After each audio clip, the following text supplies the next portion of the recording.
Sir remove background जैसे gig में skill ना होने पर भी काम मिल जाता है, तो ऐसी स्किल बताएं जिनकी स्किल ना हो बट काम और मिल जाए, बता दें।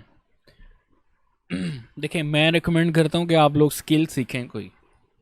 जब तक आप कोई स्किल नहीं सीखेंगे, उसके ऊपर टाइम नहीं इन्वेस्ट करेंगे, अब मेहनत नहीं करेंगे, आपको अच्छी अमाउंट नहीं मिलने। क्यों आप हमेशा वो एक लो लेवल स्किल के पीछे भाग रहे हैं? जैसे टाइपिंग है, डाटा टाइप एंट्री होगी, और टेक्स्ट राइटिंग हो गई, फॉर्म फिलिंग हो गई, बैकग्राउंड रिमूविंग होगी।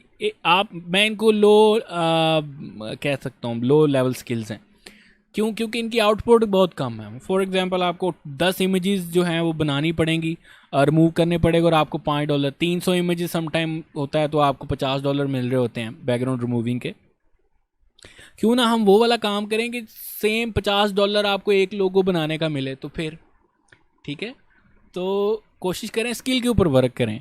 बाकी मैं कोशिश करूँगा कोई ऐसी वीडियो बनाऊँ जिससे आपको छोटी स्किल्स जो है ना, बिल्कुल नहीं, यानी कि ऐसा तो है ही नहीं सीन कि आप बगैर स्किल के पैसे कमाना शुरू कर दे। वो जो वीडियोस जो भी बनी हुई है ना बगैर स्किल के, इवन के आप मोबाइल के ऊपर टैप कर रहे हैं, ये भी आपकी एक स्किल है। ठीक है, ये भी आपकी एक स्किल है। मोबाइल पकड़ना कैसे है, बोलना कैसे है, ये भी आपकी स्किल है। तो विदाउट स्किल आप, इट्स नॉट पॉसिबल कि आप अर्निंग स्टार्ट कर सकें। तो मैं इंशाल्लाह कोशिश करूँगा कोई ऐसी वीडियो बनाऊँ जिसमें आप थोड़ी छोटी स्किल से भी पैसे कमा सकते हैं।